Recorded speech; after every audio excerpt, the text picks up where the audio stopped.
All right, welcome to the Ourlads Fantasy Football Show. I'm your host, Ryan McKee, and today we have an exciting lineup for you. Joining us, two incredible guests, no strangers to the fantasy football world from Yahoo Fantasy. We have the insightful and analytical Dan Titus, ready to break down the latest trends and sleeper picks.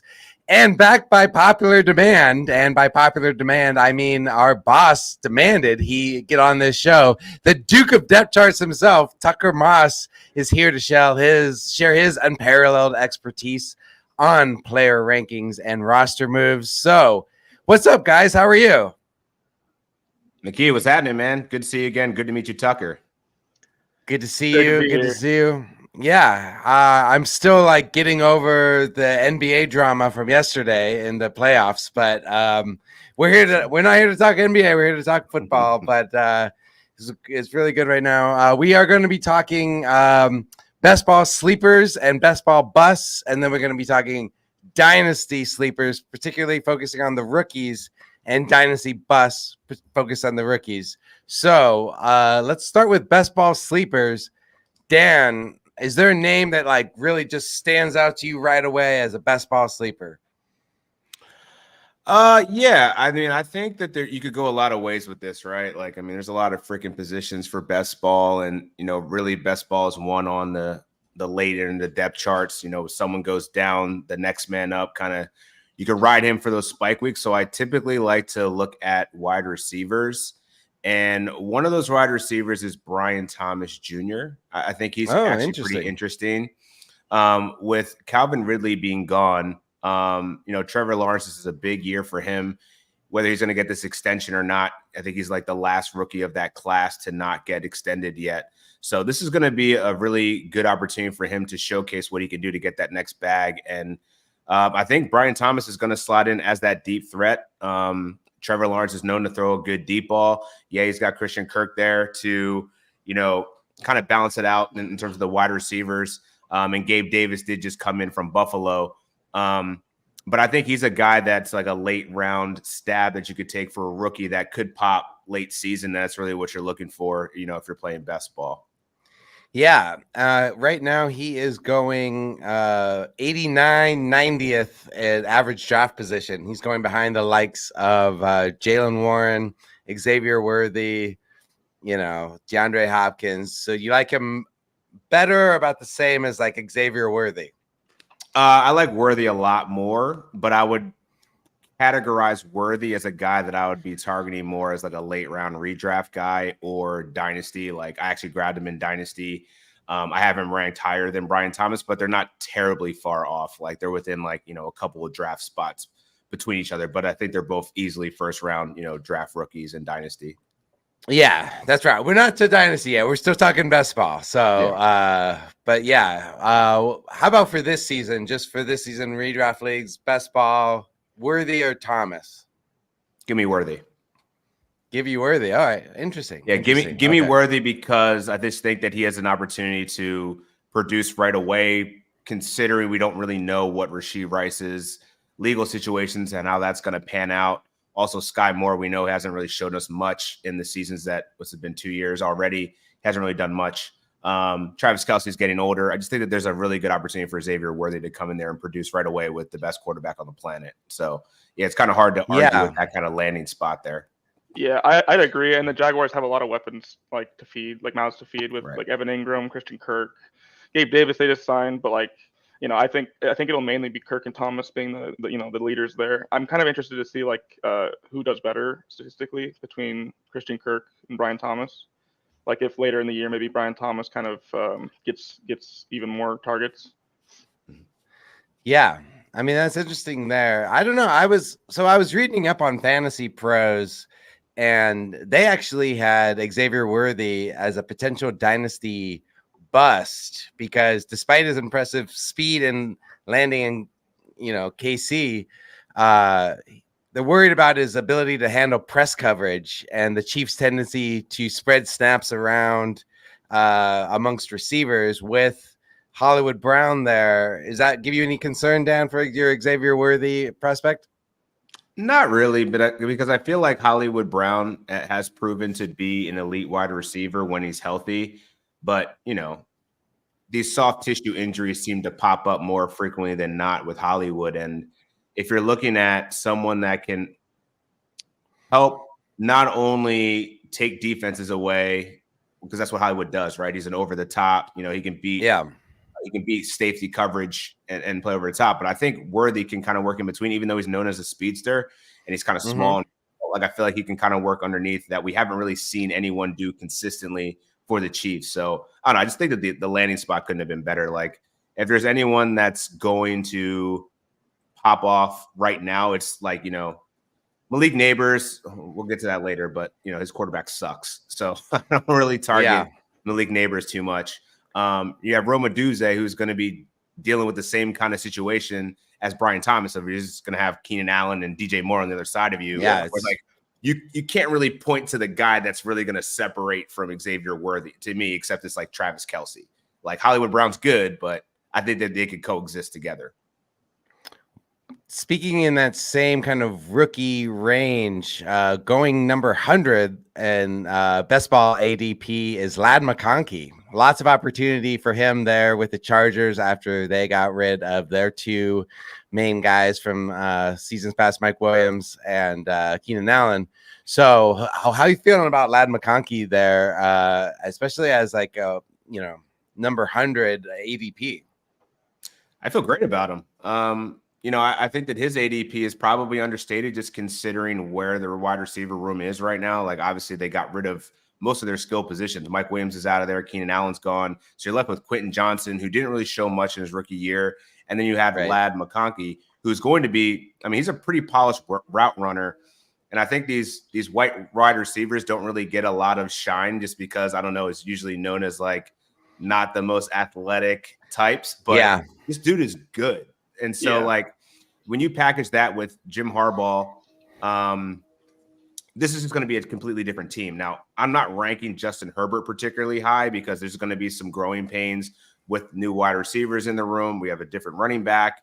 This offense is just going to look, this offensive scheme is going to look completely different. But having a new head coach that specifically picked this guy to eventually, replace the volume that we saw in Keenan Allen, I'm intrigued. So I think that top 100, I think that's probably going to rise as we get closer to the season.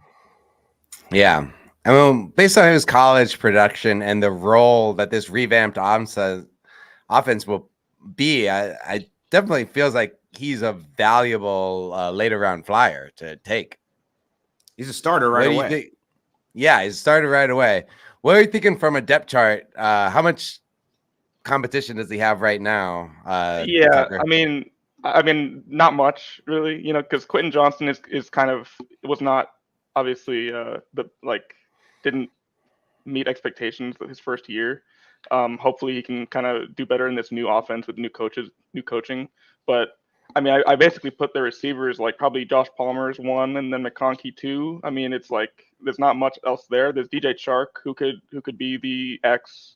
Palmer could go Z if Quentin Johnston's not working out, but Ladd McConkey can also go wherever.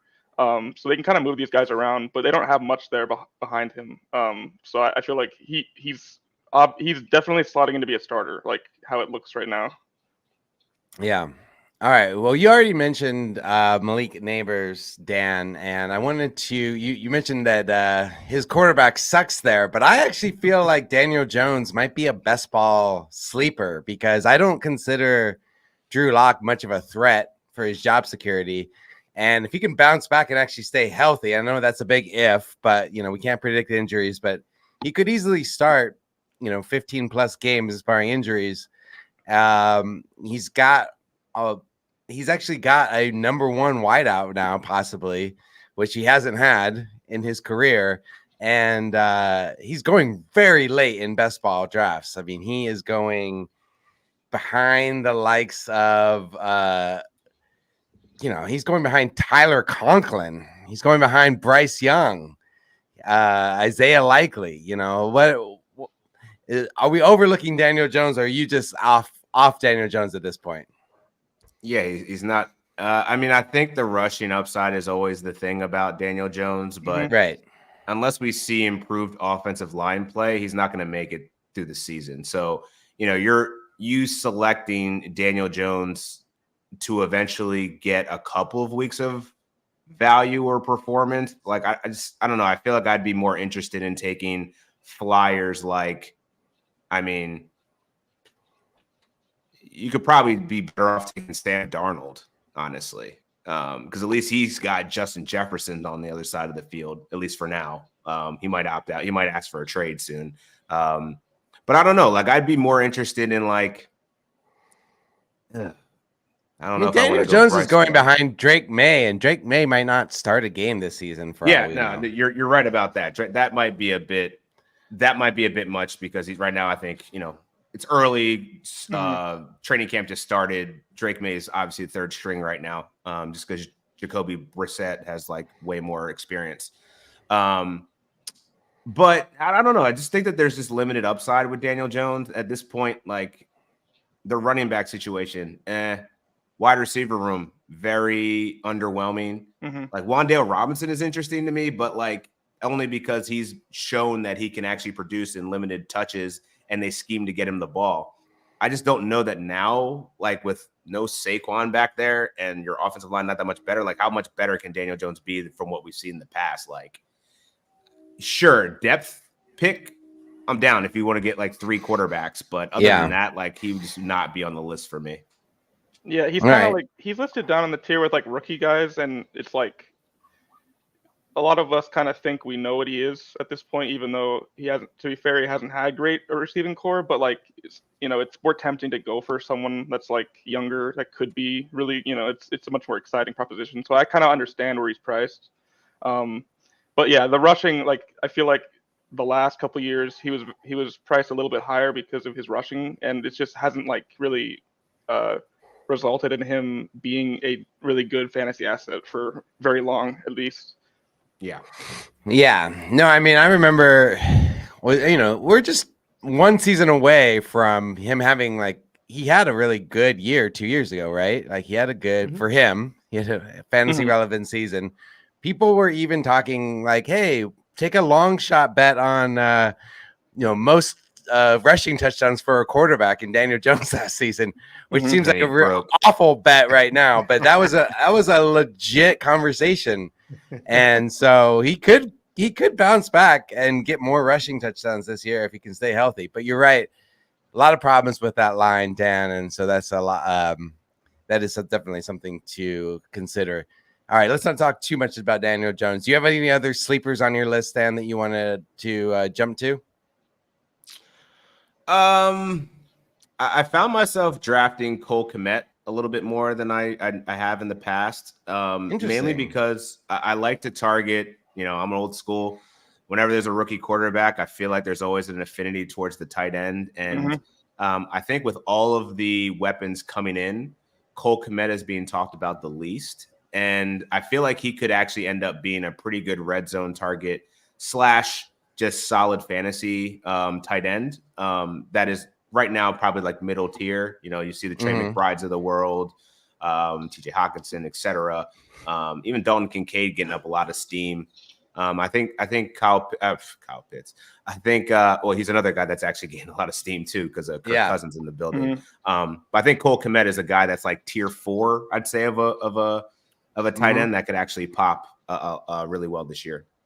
I love that because I haven't really thought about him that much, but like you said, young quarterbacks, I feel like they go for tight ends more often, and I haven't looked at the numbers behind that, but it's it definitely seems like that happens. But yeah, it's when they add a rookie Tucker Froze, and then adding Keenan Allen, and they already have DJ Moore. Oh, there you go. It really swings far, how much people are well, Komet's going to be useless, but it's he'll get a good amount of usage as their main tight end. Yeah, I'm just thinking about the way that the offense is spread, right? Because you have Keenan and DJ working outside the numbers, and then like you got the middle of the field, you're gonna have to account for something, right? So I don't know. There's only so many people you can guard with so much explosion and speed and precision route running out of those 3 wide receivers. So, and that's not even discounting DeAndre Swift, who can also catch the ball really well out of the backfield. So yeah, I think it's going to open up a lot for Cole. I love that. All right, moving on. We have a quick ad read. Discover the ultimate tool for fantasy football success with Ourlads depth charts, updated by the Duke of depth charts, Tucker Moss. Get up-to-date detailed player rankings and insight to dominate your league. Visit ourlads.com and elevate your game today. All right, now we're talking best ball potential busts. Was there any names that really stuck out to you, Dan, right away? Or do you want me to throw some names at you? Throw some names at me. All right, here we go. How you feeling about Austin Eckler in Washington right now? He's coming off of a down year, left the Chargers, uncertain surroundings with the next team. He's going a lot later than he has been in previous years as far as drafts, but could Eckler be washed at this point? Oh yeah, he could definitely be washed. Granted, I'm going to give him a little bit of grace because it was a high ankle sprain that he tried to come back.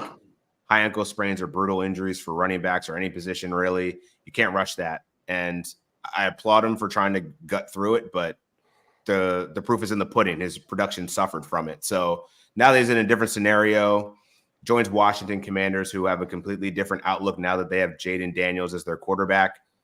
I'm actually okay with Jaden Daniels being his quarterback because, obviously there's the rushing upside. This guy's drawing comps to Lamar Jackson. I think that tends to bode well for a running back just because it's a rookie. He's going to be getting outside of the pocket. One thing that will keep him honest is being able to just turn around and hand the ball off. And, Austin Eckler's been pretty efficient in terms of catching the ball out of the backfield. He's always among the league leaders in receptions at running back. And, I think that's going to be a pretty good safety valve for him when he escapes the pocket to just be able to dump it off there. The run option certainly going to be in play there too. So I'm not completely writing off Austin Eckler. I just wouldn't expect, anywhere near the top value, top 3 round value that we were getting, over the last several seasons with him in San Diego or Los Angeles. Yeah. Is there a chance he just becomes the change of pace back to Brian Robinson Jr. though? Is like the third down guy or? How much money is he making? That's a good question, Tucker. I'm gonna look it up really right now. I think I'm pretty sure it's a 1-year contract. It's not much. So that's a really so they good call didn't pay out there, him as like an RB1 necessarily. No. So that's how the running back market is these days, though. It's like just you're not paying anyone. Yeah, really. It's a 1-year $4 million. It's 1 year $4 million guaranteed. $4 million isn't terrible for 1 year. Mm-hmm. That being said, I'm not sure. So I'm just trying to look. Sorry, it's a 2-year $8 million, but $4 million guaranteed. There's an out after 2025. So it's basically they're on the hook here for a 1 year $4 million. So right now he's right behind Nick Chubb, who's coming off of an injury. And sandwiched between Gus Edwards, which is kind of ironic because that's who's replacing him. So, or Dobbins and him are, and the Chargers, yeah. Mm-hmm. So one person that I'm looking at that I feel like is being like, if I had the option, if I'm on the clock and Austin Eckler's sitting there, I'd much rather have Tajay Spears, who's ranked roughly 5 spots beneath him in drafts. And also Brian Robinson is right behind Tajay Spears. So I think you might be onto something there, McKee, that Austin Eckler's value might be a little bit propped up just based off previous performance. I think there's a couple more exciting players that I might take there just based off of their age, their situation, and, not coming off of an injury, going to a new team, and potentially not having a lot of money tied to his contract. Yeah. Here is one that I am, as a Cardinals fan, I'm bummed out about, but I think he's going way too high. Marvin Harrison Jr. He's got an ADP in best ball right now of 17. He's going just behind Devontae Adams and ahead of Chris Olave, ahead of Drake London. And Drake London, has the new quarterback coming in with Kirk Cousins, a new scheme coming in. We don't know, outside of what people are saying, that he's the most NFL ready wide receiver that we've seen in years. We don't really know how he's going to do with the Cardinals scheme yet, with Kyler Murray. Kyler Murray, he did play better when he had DeAndre Hopkins there as like a big number one wide receiver. He wasn't the same as soon as Hopkins left and got injured. But we don't know how this Arizona team is going to do that. I think that's just way too high for a rookie wide receiver with so many unknowns. Where are you at with Marvin Harrison Jr., Dan? I don't know that so we started this off on a bust conversation. I don't know that I would consider him to be a bust, considering he's probably going to be a top 10 wide receiver this year as a rookie already. And I'm just basing that off of the fact that Kyler Murray's healthy. His competition right now for targets is like what? Rondell Moore, Trey McBride. No, Rondell Moore's not there anymore. Yeah. They traded him away for Ritter. Ritter. Yeah. Yeah, it's like Michael Wilson. Yes. And then Greg Dortch. And then they just signed Zay Jones. It's pretty, right. It's very clear. It's a great situation for him. It's just that's very expensive. Like those names he's next to, like Saquon and Devontae Adams and stuff. It's like crazy. Yeah, it is crazy. But I mean, he's got the size. I mean, obviously the pedigree, playing Ohio State and balling. It is a high price to pay. But at this point, Drake London, Brandon Ayuk. I wouldn't take him over Garrett Wilson if Aaron Rodgers is healthy, but like I'm okay with his current ADP, considering that he's probably just going to be funneled targets because there isn't that much competition around him. I think that's going to stop. This guy's a top draft pick, like he's going to get burned like right away. Yeah, I'd argue this could be a situation kind of like, not that they're the same position, but like Bijan last year. Like where it's like a surefire bet, he's going to get fed and stuff like that. But It's like, we all know he's super talented watching him, but statistically he wasn't, he was a bust given where he was drafted. He was disappointing. I could see that sort of thing happening. Definitely not that it's likely. I think that's more of an outlier, but I think it's something to consider. Right. And I just think where he's being drafted is pretty high for like veteran guys. I'm not saying he's going to be a bust, but I think he might be overdrafted for fantasy best ball right now, just because, we've seen rookies start off slow. The rookie season might take him a little while to warm up. Kyler had that really great connection with Trey McBride last year. But that took a while to get, that was Trey McBride's second season, and it was the second half of the year before that really got going.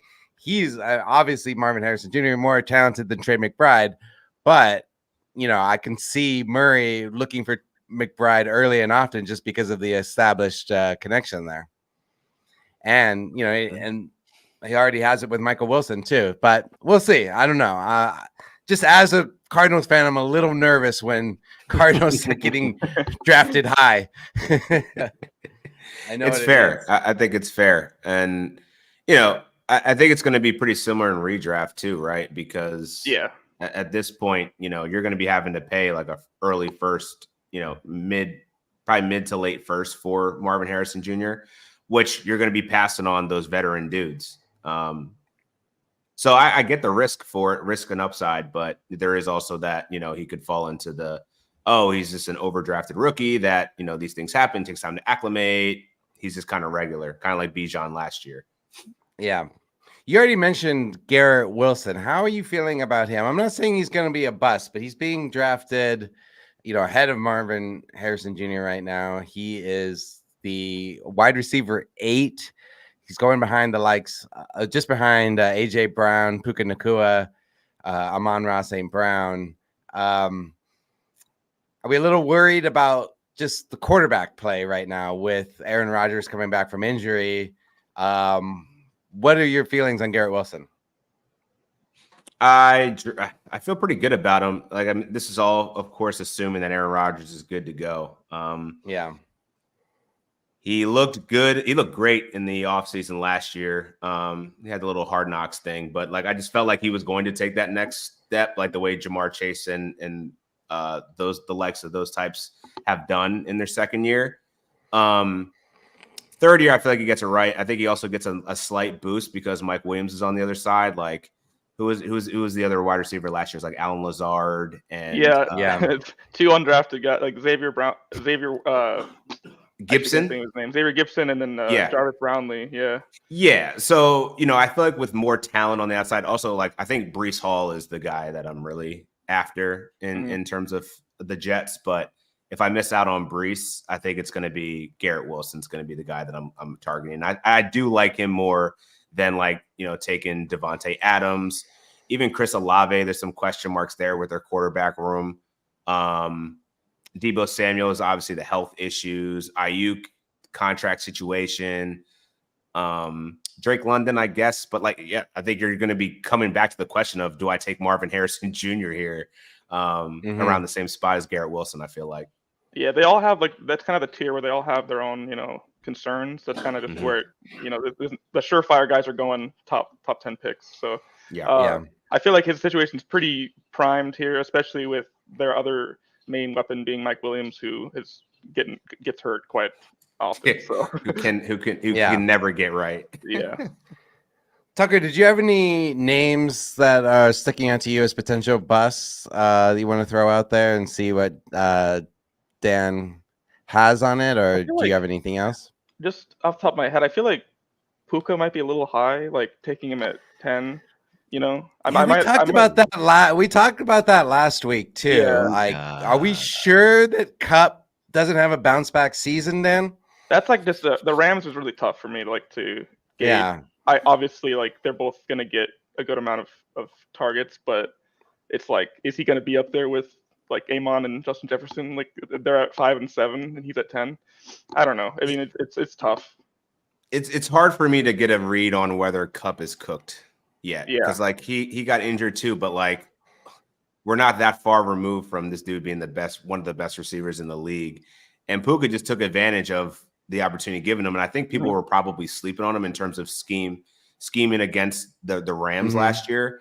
Also, you got to account for the fact that Matthew Stafford was able to play for a majority of the season, which he wasn't able to do in years past. So I think a lot of this hinges on that and whether, Stafford's not young anymore. I think Kyron Williams is awesome, but we know McVay loves to just ride guys into the ground until they get hurt and then it's the next guy up. So I can't tell whether this was like a scheming adjustment. Hey, we're just going to feed Puka as much as we can because Cup isn't all the way there yet. And if Cup is all the way there, you're going to have to share or at least redistribute some of those targets. So going into the season, assuming Cooper Kupp is completely healthy, which I think, he got hurt maybe a few weeks before drafts really started to kick off last year. Yeah.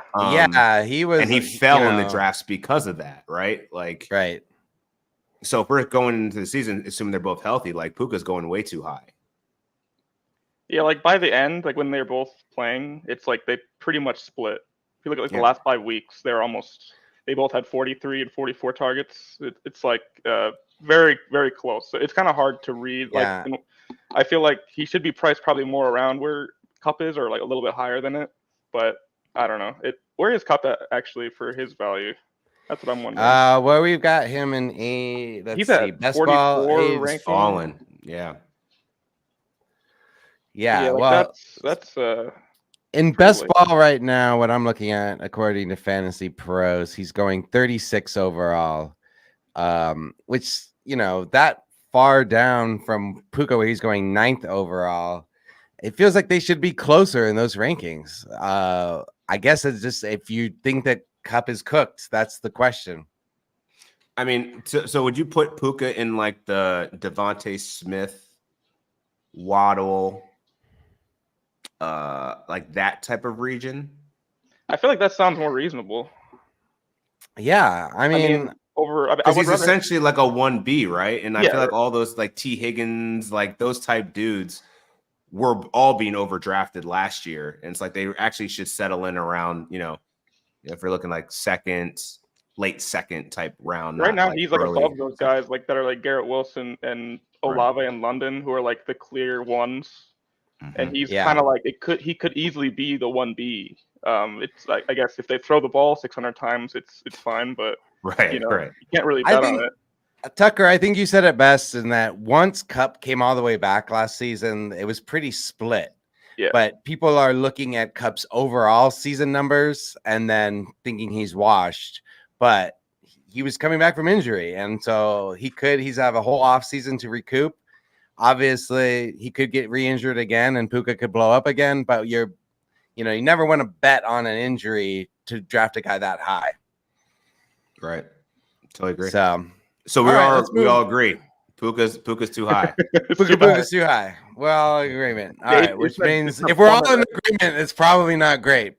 People should go the opposite way. Like tomorrow, the ADP will plummet from this this video here. We have that kind of power. All right, we are going to be moving on to dynasty sleepers and busts. But first, we have a spot for another ad read. But guess what, Dan? We haven't sold any ads, so this is just an ad for Dan Titus. What do you got? What do you want to promote right now? What is Dan Titus excited about right now? It's the NBA fantasy offseason, so I'm just following some coverage of the NBA playoffs. I'll be jumping into some fantasy redraft stuff in the coming weeks, so make sure you look at that on the Yahoo Fantasy app. Download it if you haven't today, and if you're playing fantasy football or any fantasy sport, play with Yahoo. It's the best product out there. Right, and where can people where can people follow you on Twitter? Yeah, hit me up at Dan Titus on Twitter and on TikTok as well. Awesome. All right. Moving on to Dynasty. Really quick. Do you do Dynasty NBA? Is that like a thing too? It is a thing. Okay. Do I do it? Not extensively, but I do have teams for Dynasty. So I have one that's like a 30-team league, which is absolutely insane. That's crazy. It's bonkers. Yeah, man. Yeah. It's heavy. Are you drafting like a bunch of bro, you should see the G League two-way contract guys that I have on my roster right now. Man, that's tough.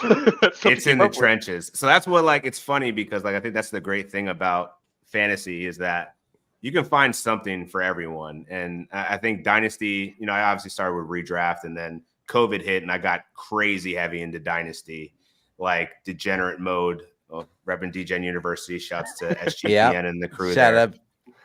Bro, I had probably at least 15 dynasties and these are with randoms. It's cool when you're doing it with people that but when this is random, you got all these DMs flying for trades and draft picks, and dude, it's out of control wild. So I was like, if I can do that, I can definitely do dynasty basketball.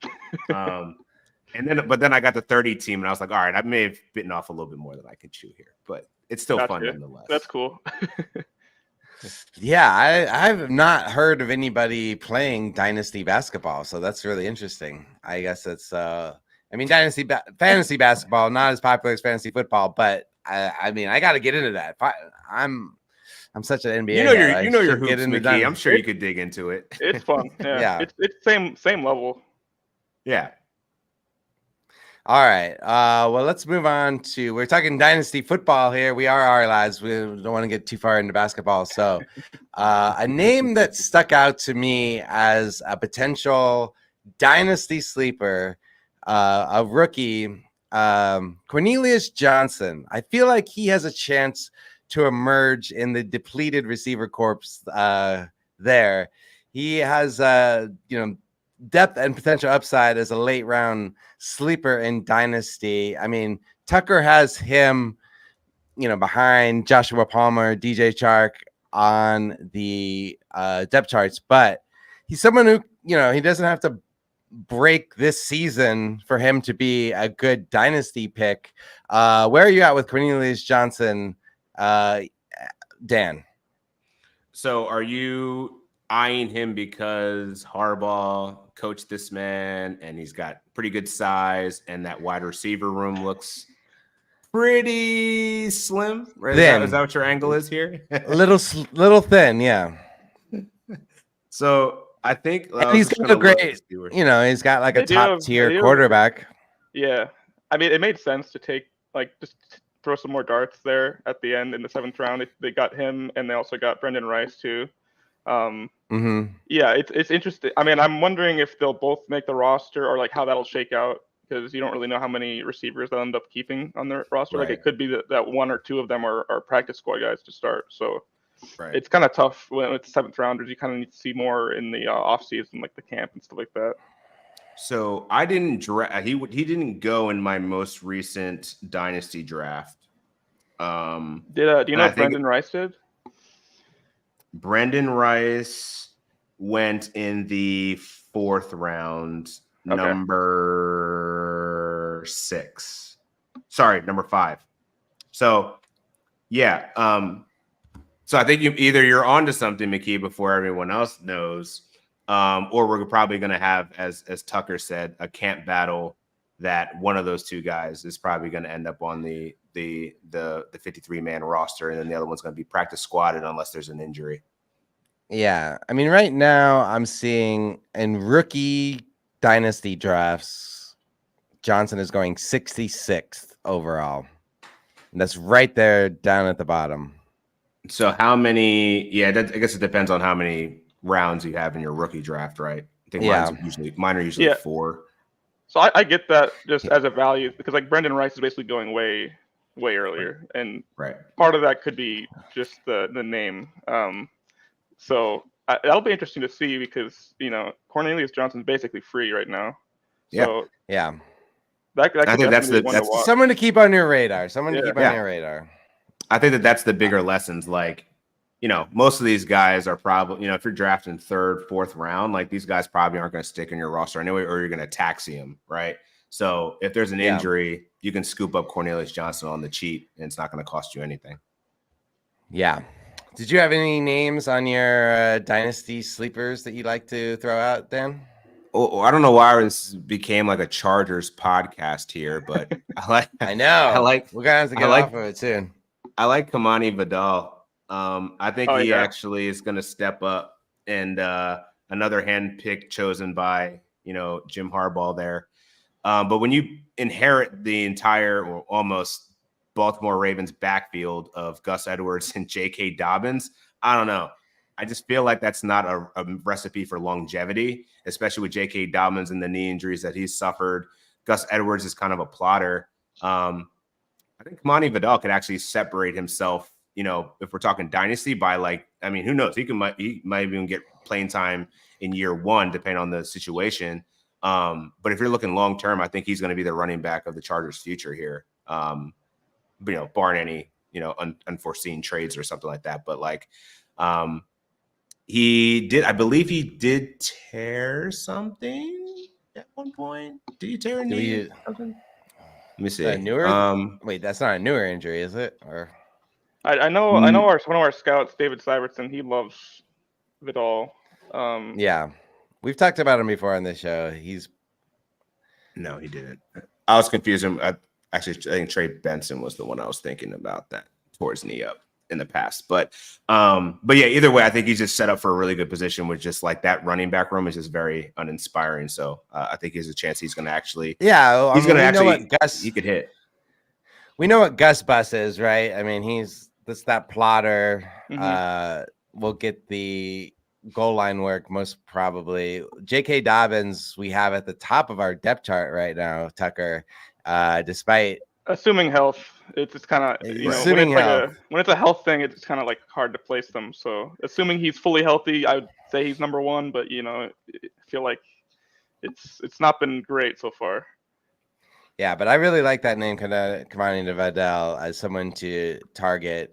He is going in rookie dynasty drafts. He's going 31 overall, right behind Luke McCaffrey. So I like him more than Luke McCaffrey, that's for sure. I do too. He's going right before Jatavion Sanders. So, if you need he's running back 7. That's pretty good for Dynasty right there. I'm going to move this off of Chargers since we're talking so much Chargers. I think we hit every position group. So. I'm about to say, yeah. I want to talk about Dan's Philadelphia Eagles. A couple of names I want to throw out there right now: Johnny Wilson and Aeneas Smith. Am I saying that right? Aeneas? Aeneas? Is it Aeneas or Aeneas? I think Aeneas. Aeneas? I thought it was Aeneas. Yeah. Aeneas. Okay. Aeneas? His parents would be brutal for that. Yeah. Aeneas. We need to add pronunciation to the website, like somewhere. They're both going around the same. They're both going around the same area in Dynasty rookie drafts. Who do you prefer? They're right now going wide receiver 24 and wide receiver 25. So they're right next to each other. Who do you like better, Dan, early on and like long-term future? I feel like they're different types of receiver, but who do you see really stepping up with that Eagles depth chart? That's where I'm thinking. Like, I think Aeneas Smith is going to project to be more of a slot guy. He's a run after the catch threat, or at least that's how he's been portrayed by most scouts. So I'm intrigued by him because I think that's what, their Eagles could certainly use, a guy that can create in space, quick hitter that can get some yards after the catch. But I'm more wondering what Johnny Wilson's going to be just because he's a freaking monster. Like, dude, 6'7". Like, I'm just imagining him in the interesting red zone threat. Yeah. But I also don't know, like, his route. He's not known really for his route tree or anything like that. So I'm wondering, is it a one-trick pony that you just deploy at certain situations where you can take advantage of mismatches? But I think Aeneas Smith, from what I've seen, looks and projects to be the better wide receiver. So I'd probably select him over Johnny Wilson initially. Yeah, and I guess it probably also depends on your league. Are you are you what the rules are as far as like point per reception? Like, is it a PPR league? Right. Yeah. Are you getting? He's also a return specialist. Do you get any points for return? Sure. That's something to consider. So that could be interesting. And Johnny Wilson, you're right. Like, we don't really know. He's got like raw physical traits that make everybody salivate, but does he, can he actually run a route? So we don't know that yet for an NFL route. So I don't know, Tucker, what are you thinking? The Eagles are interesting because they don't really have a slot receiver that, like, they kind of move their guys around a lot. I mean, it could be that Devontae Smith plays a lot more there next year, or we don't really know yet, or I don't know yet anyways. It's like right now I have Paris Campbell as like the starter in the slot, but like it could easily be Aeneas Smith who starts there, or it could be like Devontae Parker starts at the X and they move, Devontae Smith there. So it'll be interesting to see how they kind of how they rotate their guys. And yeah, I'm interested to see if Paris Campbell actually plays, like how many snaps he plays, or if he makes the roster, because on the Giants, like, he did not do much, and they didn't have any, like, their receiver core is one of the worst. I mean, it's not really a good sign in that case. So I'm excited for their two like late round receivers there, Aeneas Smith and Johnny Wilson. Yeah, I think it's been interesting. All right, any other dynasty sleepers either of you want to throw out right now? Dan or Tucker? Is Spencer Rattler a sleeper at this point? I have him down as a bust, but yeah, if you have him down as a sleeper, he's already a bust. I have him down as a dynasty bust. I'm just saying where he's going right now. But look, we were gonna get to that next, but go ahead, throw him out. We're going to the bust. We can disagree about this. No, I'm not super high on him. I just think that if you're looking for a quarterback in super flex leagues, I actually feel like he's priced appropriately and actually pretty cheap considering what his upside could be potentially as a starting quarterback. I think people are getting too crazy with drafting the quarterbacks off the board, to be honest. Like, we were talking about Drake May not too long ago. A recent one that I just did, he went like number 5 overall, I think. There's a handful of wide receivers and running backs that I would take before Drake May, because we may not see him for 3 years. Spencer Rattler, to me, it just seems like, I don't know, he's not sure. He's caught a bunch of crap for, his antics and being, a highly touted quarterback and then playing like dog shit, but I think he actually doesn't have that much competition in front of him. Like what we've seen from both of those quarterbacks aren't good. So it wouldn't surprise me the least bit if the Saints suck and he just ends up on the field at some point. Yeah, I mean, he's going quarterback 7 right now in dynasty drafts, 44 overall. I mean, my issue with him is, his whole career at South Carolina was like a roller coaster with kind of fat flashes of brilliance, but also these like long periods of inconsistency and questionable decision making. And so sounds like Derek Carr. Well, outside of that, outside of the ego side of it. But right. And I mean, doesn't Derek Carr feel 40 years old right now? But he's not. He's 33. I think he has more tread on the tires. Right? Doesn't he feel 40 years old? But he's more tread on the tires than we think. And so it might be longer than we think before we see Rattler. But we could say the same about Drake May too, right? And who knows? If Sam Darnold's really good, are they just going to like not let him play for JJ McCarthy just because? Like the quarterback, I feel like just drafting, if you're drafting for depth, like even Michael Penix, right? Like they just paid Kirk Cousins a shit ton of money. Are we sure he's just going to get in there like in a couple of years? Like this could be a 3-year waiting game. So in my opinion, if you're playing that game and you already have a pretty good understanding of what's in front of you, of like dudes that just aren't that good, that haven't been playing winning football, I don't know. I feel like Rattler you could do worse in the 3rd or 4th round of your draft, picking him in super flex leagues. All right. Well, we kind of why is he a bust? Well, I made my case. I don't think we might not see him. Derek Carr's not as old as you think he is. He's going to be in the CFL, UFL, XFL at some point soon. Yeah, we'll see. All right, we're moving on. We have a quick ad to read, and then we'll finish up our Dynasty Bus. Are you ready to boost your business? Advertise on Ourlads Fantasy Football Show. Reach hundreds of diehard fans who need your products, because their fantasy teams aren't the only thing that needs saving. Don't fumble this opportunity. Score big with Ourlads. Contact us now at team@ourlads.com to find out our advertising packages. Okay. Do you have any dynasty bust you want to throw out, Dan? We already talked about Xavier Worthy, who you like, and I'm a little concerned about. I already talked about Spencer Rattler. Who else do you have? Anybody going too high? You talked about Drake May maybe going too high. Yeah, I was actually thinking of another quarterback, Bo Nix. So I'm seeing him going like the late 1st. And a buddy of mine who I respect a lot in terms of his viewing of, draft analysis and stuff like that over the years. He's made a lot of good calls. He called Bo Nix a combination. He said he's Vinny Testaverde with legs. And I'm like, and I've been trying to reconcile this since he said it. And like I don't know about you, McKee, you're a little bit older, but not much. Like he's in our bracket, right? Tucker, I remember Vinny Testaverde. Yeah.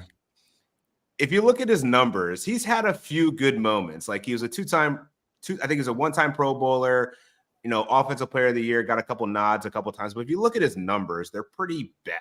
Like his turnover to interception ratio is like pretty close.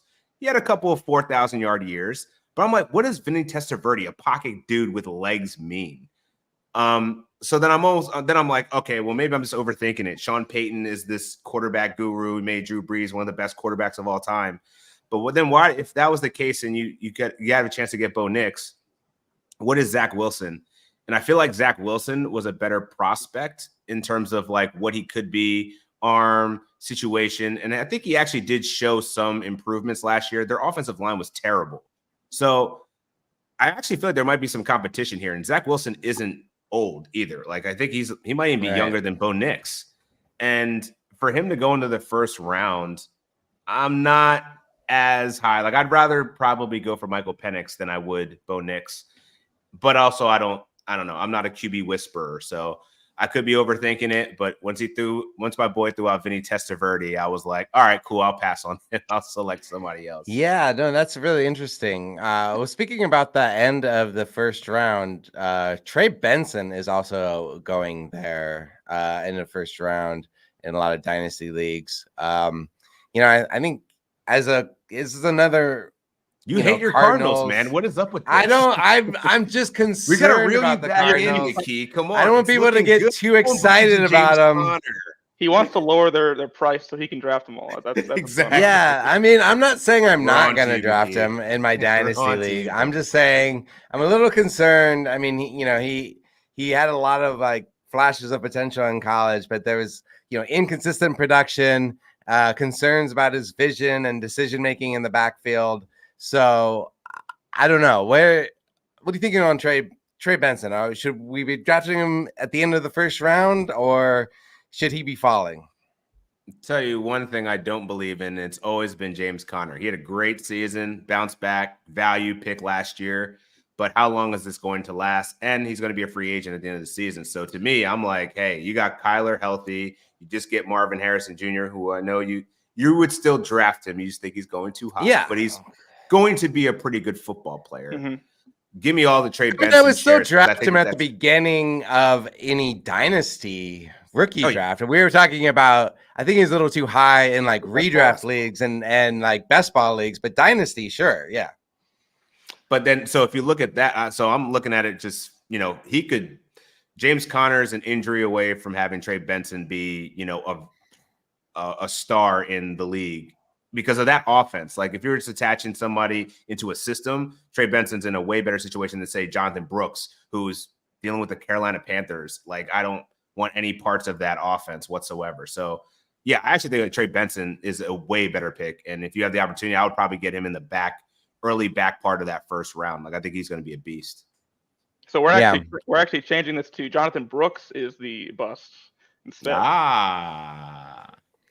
Jonathan Brooks, where is he going? I just read that Chuba Hubbard is leading the off season OTAs. Like who really cares? But yeah, Chuba Hubbard is still there, and he actually produced last year. So it might take a little bit of time as Jonathan Brooks is still rehabbing from his injury. He tore his ACL, I think. Yeah, I believe so. Yeah, in November. So Jonathan Brooks is going 8th overall in dynasty rookie drafts, and Trey Benson going 12 overall. So yeah, I guess all that value. Would you take Benson over Brooks? Purely a situation. I mean, not even looking at the players or like how good either of them are. Like the situation is just a lot better for Benson in Arizona. I guess a lot of people are kind of betting on the long term of Brooks recovering and being like dominant. So it's probably more of a long term bet on his price is the reason for that. I would like Benson better though. Like I think if I was to draft today. Yeah, I mean we've seen Kyler be a number 1 QB, and we haven't yet seen. Oh my God, Bryce Young. Bryce Young. I blanked on Bryce Young's name. Jesus. That's not a surprise, man. The Carolina Panthers messed up. It's a franchise-altering move there, not selecting CJ Stroud. Yeah. All right. Well, my brain is about cooked. I'm dealing with allergies, if you can't tell from my voice. But anything else, guys, you want to throw out there before we wrap up this show? Any other potential busts or just names that we didn't cover that you want to throw out there in fantasy? Well, I don't know too much about the situation, but one of the kind of spots I'm looking at is the Patriots receivers. Those are kind of fun just because they drafted 2 guys in the mid round. So Jalen Polk in the 2nd they took, and they also took Javon Baker in the 4th. And I have Javon on my dynasty sleepers list. Actually, we didn't get to him. I like that. What are you thinking with Javon there, Tucker? There's just for me, I don't know too much about either of those players. I know Polk is pretty good, but I haven't watched Baker too much. He went to UCF, Yeah, I mean believe. Baker's known for his big play ability and like deep route efficiency, so could be like a valuable asset in dynasty leagues. Particularly if those college skills translate to the NFL level. And I just know we have a Javon Baker video, short on our YouTube channel, and it's gotten a ton. Once the draft hit, I mean, Patriots fans flooded the comments, and they love this guy. Patriots fans are really excited about him. If our YouTube channel is any indication, any thoughts on Baker, Dan? I think I've gravitated more towards Baker just because he has the longer profile of success in terms of how he was recruited by rivals and stuff like that. Like he was a 4-star recruit. The question mark is obviously at quarterback. Like Drake May's got an arm, but who is he going to unlock? And I think Baker is going to be more of the deep threat. He has, I think I was just reading, he has like a 17.1 ADOT. So like this dude's definitely a downfield burner. So yeah, I'm curious. I'm probably not going to be getting much Patriots at least this year, but I could definitely see Baker kind of emerging. Something here to think of for dynasty though is to sit on them, because Drake May, what was his efficiency like down the field? I mean, he didn't have like burners that he was playing with at North Carolina, but I mean, he's got such good arm talent. You would think that his downfield efficiency would be pretty good. All right. Well, everybody, please follow Dan Titus on Twitter and TikTok, right? At Dan Titus. Yes, sir. All right. You can follow me at the Ryan McKee on Twitter, at Ryan McKee on Instagram. If you're on Instagram, follow. And you can't follow Tucker on social media anywhere. He's just a serial killer sitting in his base, sitting in the white walls, all white walls. He's got his bed behind him. He's just got an NFL 100 book propped up. You got a cord running underneath your door there. What is that? That's an Ethernet cord because I have to. An Ethernet cord. All right. Yeah. It's for this show. So. All right. Well, we don't know much about. We're just gonna be honest. Don't know much about Tucker's personal life. So that's still going to be evolving. So follow this show if you want to know more about Tucker, because I certainly do. He's an interesting guy. All right, we'll be back next Monday with another fantasy football Ourlads show, and we'll be back on Wednesday with a Wednesday live stream with the gambling show. So stay tuned. Make sure to follow, like this video, subscribe, do all the things. Thanks so much to our guests, Dan and Tucker, and we'll be back next week.